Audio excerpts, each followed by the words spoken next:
Yo, what's going on, guys? Dr. Ethan Turner here with the Fantasy Headliners, and I got good news and I got bad news, okay? The good news is football is back, baby. We got training camps going on. We got highlight reels happening in practice, but the bad news is that once these guys start practicing, they're going to start getting hurt. And so the doc has to put on his doctor coat and start talking about some NFL injuries. But before I get into the injury news, we do have some things to give away. We get a bunch of like goals getting hit this week. Remember, every 250 likes this video gets, I give away a rookie injury guide.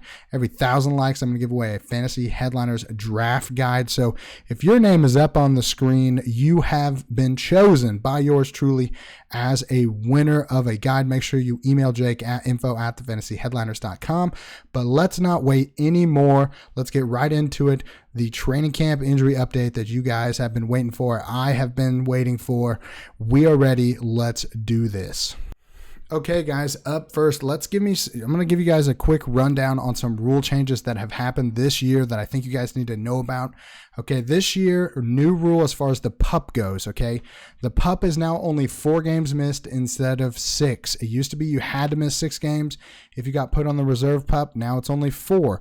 The IR rules this year are also a little bit different from what they were last year. Last year it was 3 games missed if you got put on IR. Now it is 4. So that's important to remember. IR and PUP now have the same total games missed, guaranteed games missed as far as the penalty goes. And that may be important to remember as I start talking about a few of these guys that did not get put on the PUP, but might still end up on IR if things don't go well in the first few weeks of training camp, okay? But as you guys know, here on the Fantasy Headliners, we have a little bit of a tradition when it comes to guys that get ruled out for the entire year. And sadly, I do have to report that we have our first moment of silence. Yes, we do have a fantasy player that is done for the year. Tim Patrick, wide receiver for the Broncos. He actually has led the team in receiving the last 2 seasons, tore his ACL in practice, and just a horrible luck for a guy that has just faced adversity his entire career. He's actually had bad injury luck in the past. He missed 18 games while he was in college due to a severe leg fracture. He was an undrafted free agent, bounced around the league. Finally, got a chance to prove himself for the Broncos, did that. Luckily, did get a decent contract last year, but tore his ACL, done for this year, not going to play. But, here's the thing. If we've learned anything about Tim Patrick, we know that he is a strong dude. He's willing to fight through adversity, so I have no doubt that he's going to really attack rehab, and he's going to be back next season. Now let's move on to some more just injury updates. Not really any crazy injury news. We got a couple, lower name guys to talk about, but we're going to start with the running backs. Let's talk about James Robinson. He is actually looking a lot better than I expected to, coming off a late season Achilles tear last year. He looks like he's pacing to play week 1, a little bit surprising for me. But if he's playing, that does limit Travis Etienne on the ground in short yardage situations to start the year and for the majority of the year if James Robinson can stay healthy. So just be aware of that. James Robinson practicing, avoided the PUP, probably going to start and play in week 1. We got 2 more running backs to talk about. Same team, J.K. Dobbins, Gus Edwards. Both of those guys started out on the active PUP. Don't forget, active PUP does not guarantee a player misses games. Just means they're not ready to practice with the team yet. They could be put on the reserve PUP and miss those 4 games, or they could be put on the IR and miss 4 games. So either way, they're going to miss 4 games. But that has not officially happened yet with J.K. Dobbins, Gus Edwards. Dobbins did make a big show of the fact that he was going to be ready week 1 on Twitter, but the team isn't really saying that. They've brought in some running backs, brought in Corey Clement to compete in camp. They drafted a running back, and so there is I have some skepticism that J.K. Dobbins or Gus Edwards is going to be 100% in week 1. So we're just going to keep monitoring this situation, keep you guys updated if they do come off the PUP. Let's go to wide receivers now. James Washington, the other big news injury as far as time missed. James Washington now on the Cowboys. He has a Jones fracture in his right foot at practice. Jones fracture is notoriously tricky for receivers to come back from, so expecting Washington to miss the next 6 to 12 weeks. Most players return at around the 10-week mark, so he's going to miss a good chunk of the first half of the year. The Cowboys do seem to be moving ahead with rookie Jalen Tolbert kind of coming in as a possible replacement. Don't forget, the Cowboys are without Michael Gallup. Other news from the Cowboys, Michael Gallup returning from that ACL tear at the end of last season. He was asked about how he was doing, said that he is probably not returning in week 1. Okay, said it wasn't a realistic possibility that he returns in week 1. I'm going to just stay well away from Michael Gallup. You guys know the rules. We don't draft players who tore their ACL in this calendar year. We don't do it. Next up, we got Mike Evans. He left practice with a tweaked hamstring strain. He's got a hamstring issue, so I feel like this is just kind of a yearly thing with Mike Evans in training camp. He tweaks his hamstring and then he ends up playing.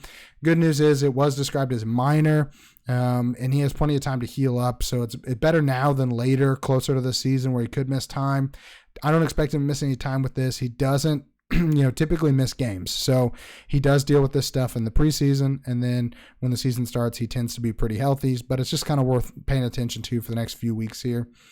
His teammate, Chris Godwin, a little surprising, back practicing already, but does have a brace on that surgically reconstructed knee. Remember, he tore his ACL at the end of last season, though technically was not in 2022. He did tear it in December, but not 2022.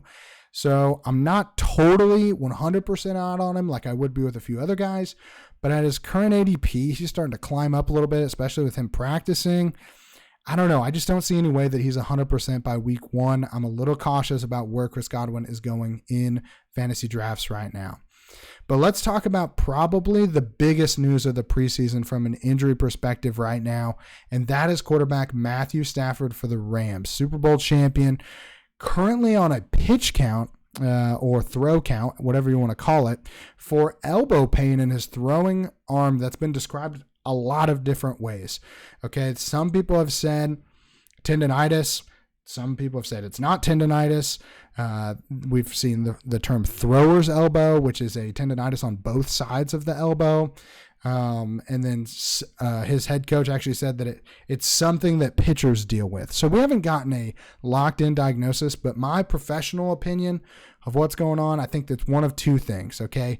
It's either a UCL injury, which is the ligament on the inside of the elbow that provides stability to the elbow when you're throwing, or it's a chronic tendonitis of the wrist muscle. So the wrist muscles actually come up and attach at the elbow, and that's why the tendon up here can get irritated in a repetitive throwing motion. So people that throw repetitively, we do see both of those injuries in typically pitchers in baseball, but we have seen this recently with a few different quarterbacks, and it seems to be something that affects quarterbacks as they get a little bit older. We know Matthew Stafford heading into his year 34 season, so he's 34 years old now.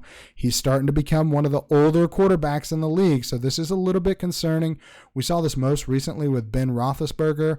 He was dealing with elbow pain for a few years prior to ultimately needing surgery and missing the majority of the 2019 season. So I'm not saying that Stafford's absolutely going to have surgery, but we need to just watch the situation, be aware of it, keep an eye on it. The team is keeping an eye on it, and just know that, maybe we shouldn't have, we got to kind of bake this into our expectations of the Rams offense and Matthew Stafford as fantasy assets this year.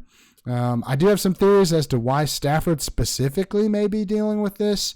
But I think maybe that's a video for another time. Just know, keep an eye on it, and just be aware that it is happening, and that he may not be at 100%, that he's managing something right now. But as of right now, I would not expect him to miss any games to start the season with this. That could change, though. So just keep on watching, keep an eye on this as we move kind of through the preseason, getting ready for week 1. Okay, that's all I've got for injury updates this week. Make sure that you hit that like button. Again, every 250 likes, I'm giving away a 2022 rookie injury guide.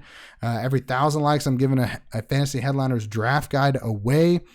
Make sure that you subscribe, throw on the notifications so you don't miss any fantasy injury updates this year. The Headliners have you covered, okay? Make sure that you head over to our boys at Manscaped. Use the code HEADLINER for 20% off and free shipping. That's all I got. The doc is out. I'm a headliner.